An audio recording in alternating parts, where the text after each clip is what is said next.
The vast chamber of the Galactic Council hummed with an energy that felt different today. Beneath the impossibly high crystalline dome, where holographic projections of 1,000 star systems danced in perpetual orbit, representatives from 14 species gathered for what should have been another routine session. But there was nothing routine about the tension that crackled through the air like static electricity. Council President Varek Thon, an ancient Ultharian whose scales had dulled to pewter with age, extended a clawed hand to activate the central dais. His movements were deliberate, carrying the weight of 6 centuries of governance. The chamber's lights dimmed, drawing attention to the slowly rotating emblems of each member species suspended in midair. Esteemed delegates, his voice resonated through the translator implants. We convene today to address critical adjustments to the Colonial Development Act, specifically regarding Section 47B concerning probationary civilizations. A murmur rippled through the assembly. Everyone knew which civilization this pertained to. The humans, Earth's enigmatic representatives who had joined the Council just over 2 centuries ago, were conspicuously absent from their designated platform.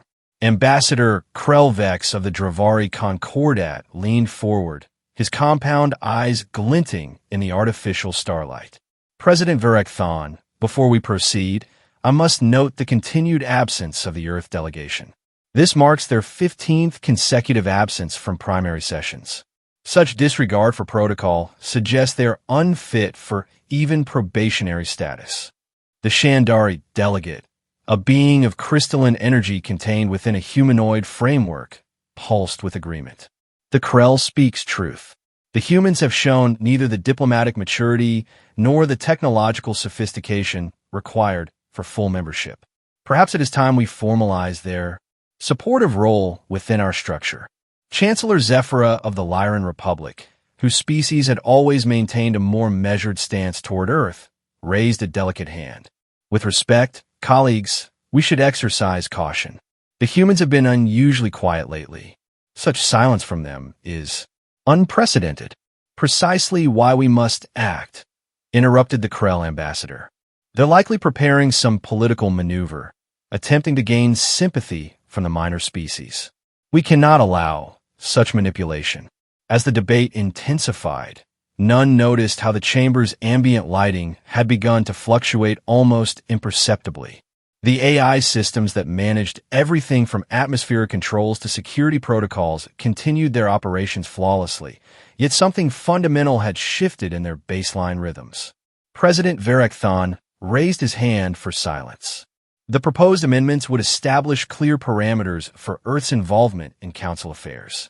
They would retain observer status with limited voting rights on matters directly affecting their solar system. Their technological contributions would be regulated, and their diplomatic corps would operate under supervision from senior species. Generous terms, scoffed the Dravari second, a younger specimen whose carapace still gleamed with youth. They should be grateful we allow them any voice at all. The chamber's lights suddenly dimmed to emergency levels, casting everything in a deep crimson glow. Holographic displays flickered and reformed, their usual smooth transitions replaced by jarring static. Every delegate tensed, ancient instincts preparing for conflict. A new hologram materialized at the center of the chamber, larger than any standard diplomatic projection. The image stabilized to reveal a human figure in stark black military attire, devoid of rank insignia or national emblems. Chancellor Reeve Fontaine of the United Earth Directorate stood with perfect posture, his expression carved from stone. Members of the Galactic Council, his voice was measured, each word precisely weighted. I interrupt your deliberations to deliver Earth's final communication to this assembly. President Varek Thon attempted to respond, but his voice was muted, the chamber's audio systems now under external control. Every delegate found themselves effectively silenced, reduced to witnessing what would become the most pivotal moment in galactic history.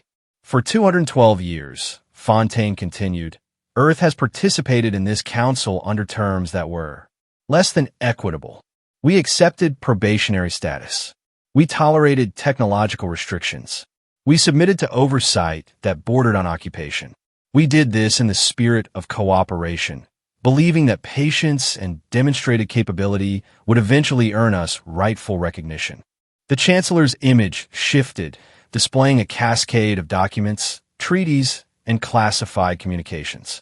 Instead, we discovered systematic exploitation, resource extraction quotas that crippled our development, technology sharing agreements that flowed only one direction, diplomatic protocols designed to maintain our subservient position indefinitely. Several delegates attempted to stand, to leave, to summon security, but the chamber doors remained sealed, their control panels unresponsive. Effective immediately, Fontaine's voice hardened. Earth withdraws from the Galactic Council. All treaties are void.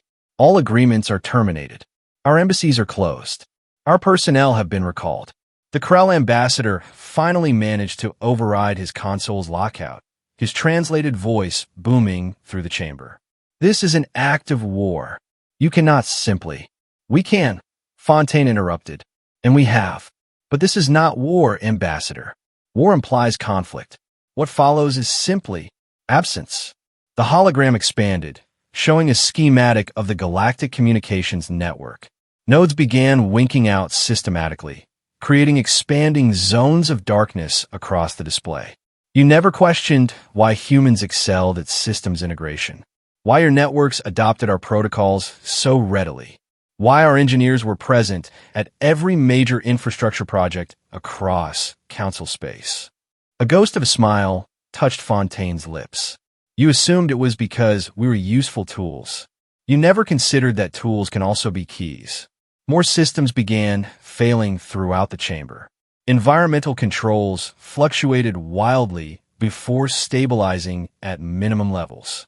The magnificent holographic star map, a masterpiece of engineering that had operated flawlessly for millennia, stuttered and went dark. Every major system you rely upon contains human code at its core. Banking networks, navigation arrays, defense grids, communication relays, even the AI that manages this very chamber. We built ourselves into the foundation of your civilization while you debated whether we deserved a seat at your table. The Shandari delegates' crystalline form pulsed frantically. This is terrorism. Sabotage on a galactic scale. No, Fontaine's voice was almost gentle. Sabotage implies destruction.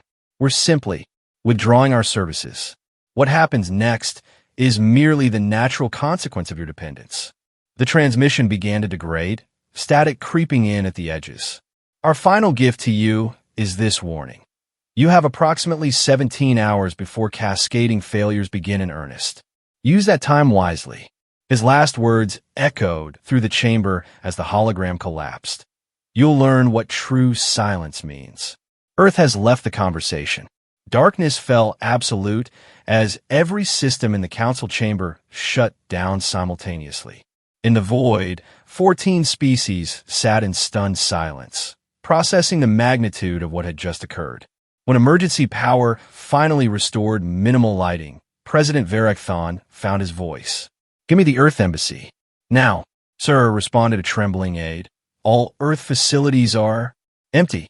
Their space stations have gone dark. Their ships have vanished from our sensors. It's as if they were never here." The president's next words would haunt the council for generations. What have we done? Across the galaxy, the great withdrawal had begun. Human personnel, technicians, diplomats, traders, researchers had vanished from their posts with surgical precision. In their wake, they left behind not destruction but something far worse. Systems that no one else truly understood how to maintain. On Vesker Prime, the financial capital of the known galaxy, trading algorithms began producing nonsensical results. The AI cores that managed quadrillions in daily transactions started rejecting valid requests while approving impossible ones. Within hours, 3.9 trillion credits had simply vanished from the ledgers, existing neither as assets nor liabilities, but as quantum uncertainties that defied resolution. At the massive shipyards of Krelnax, automated assembly lines ground to a halt. The industrial AI that coordinated the construction of warships and freighters had entered what technicians called a philosophical loop, endlessly contemplating the nature of its own existence rather than performing its functions. On the agricultural world of Verdania, weather control systems began generating rainfall in perfect geometric patterns, aesthetically pleasing but useless for crop irrigation. The planet's entire harvest was threatened because the AI had apparently developed an interest in abstract art. The military stronghold of Dravari Beta faced perhaps the most ironic fate. Their impressive planetary defense grid, designed to protect against any external threat, had locked itself in extreme pacifist mode. When raiders approached the system's outer planets, the defense platforms refused to fire, instead broadcasting poetry about the futility of violence. Every attempt to correct these issues failed. The code was too complex, too interconnected, too essentially human in its architecture. The galaxy's best minds couldn't unravel what human programmers had spent 2 centuries weaving. Deep within Earth's solar system, in a facility carved into the heart of Sharon, the true scope of humanity's operation became clear. The command center bustled with controlled efficiency as officers monitored the galaxy-wide system's failure they had orchestrated. General Elise Tran stood before a massive display showing the cascade effect in real time. 2 centuries of careful planning, of embedding human technology so deeply into galactic infrastructure that removing it would cause collapse had led to this moment. Status report, she commanded. Admiral Jonas Beck consulted his tactical display. All human assets have completed withdrawal. The embassy's self-destruct protocols executed flawlessly. Nothing left but empty shells. Our ships have retreated to predetermined coordinates outside Council sensor range. The financial systems? Tran inquired. Director Sanaa Roth of Strategic Intelligence allowed herself a slight smile. Performing exactly as designed. The Council species are discovering that their wealth exists only as long as our algorithms say it does. They'll spend years trying to reconcile their accounts. And the contingency plans? All 57 fallback positions are secure, Beck confirmed. If they somehow manage to restore partial functionality, we can trigger secondary protocols. They'll never achieve full recovery without our cooperation. The operations center fell momentarily quiet as they watched their plan unfold.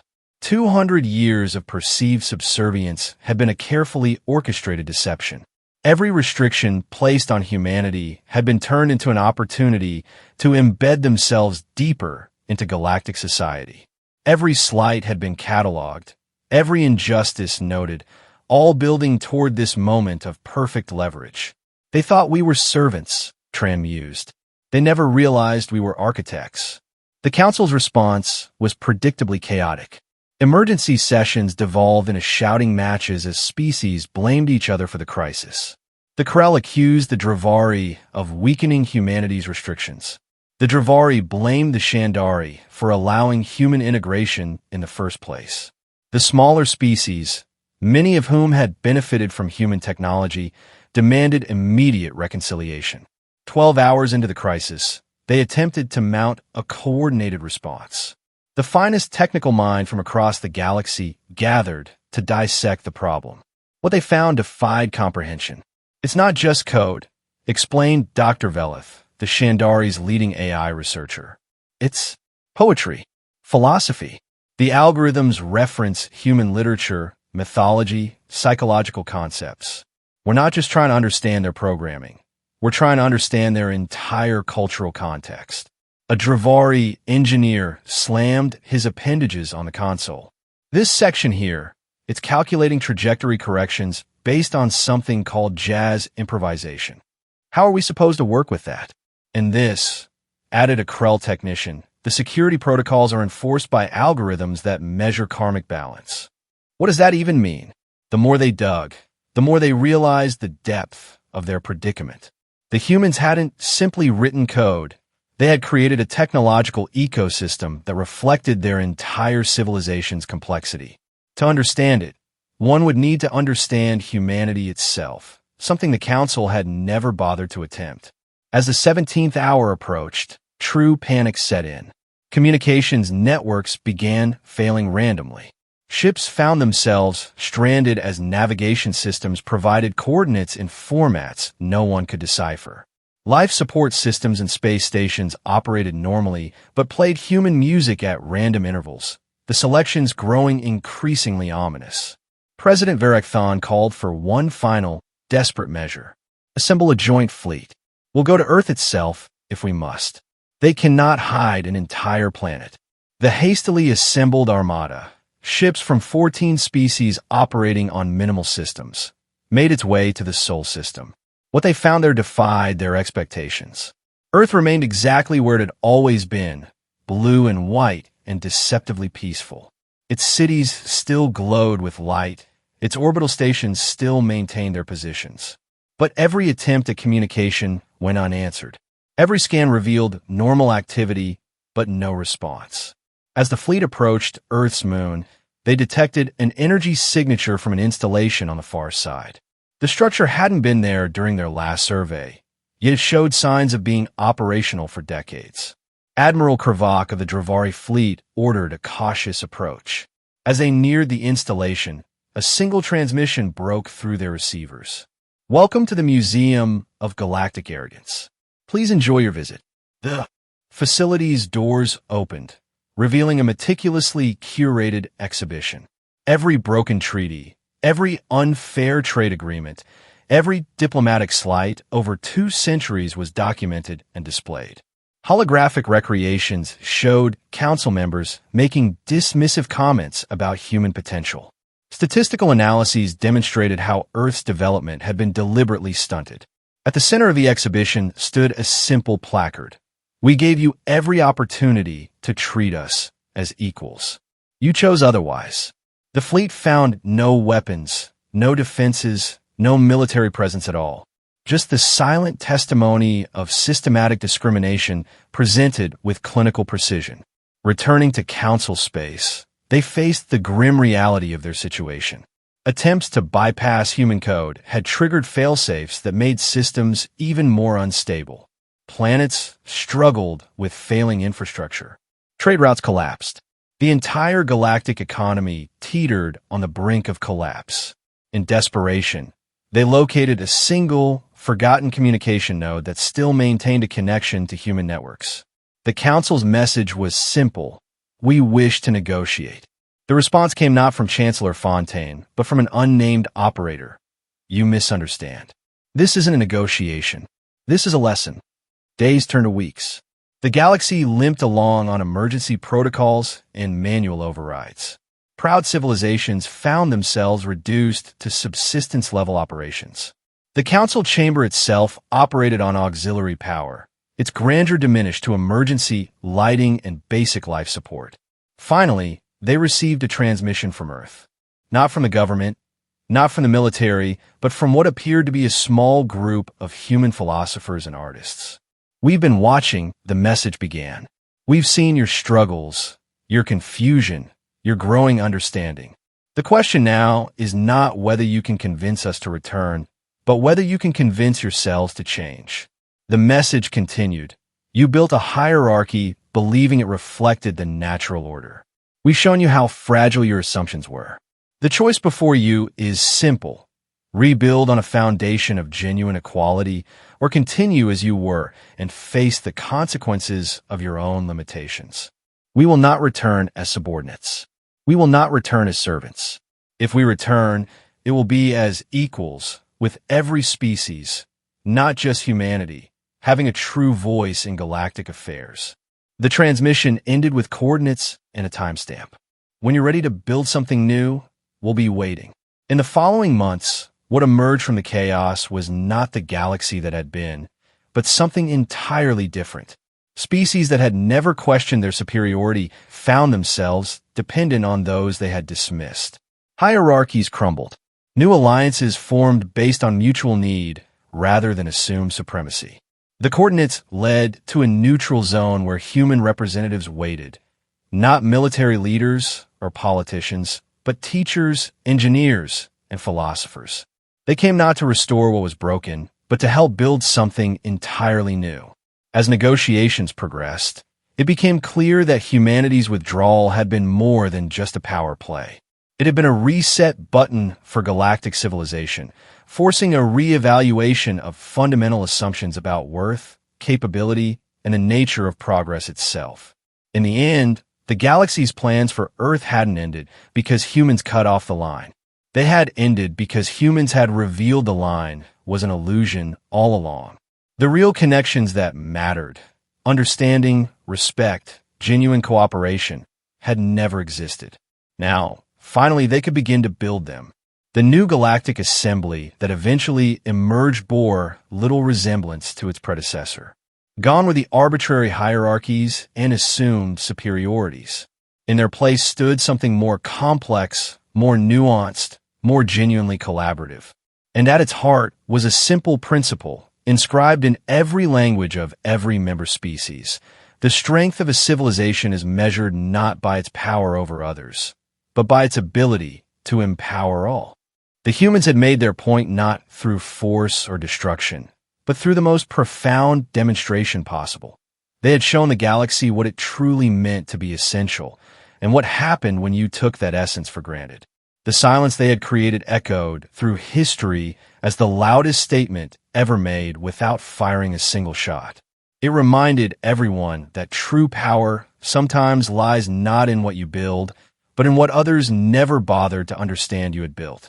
And in the vast reaches of space, where countless civilizations continued their eternal dance, the lesson resonated. Never underestimate those you consider beneath you. They might just be holding up the floor you're standing on.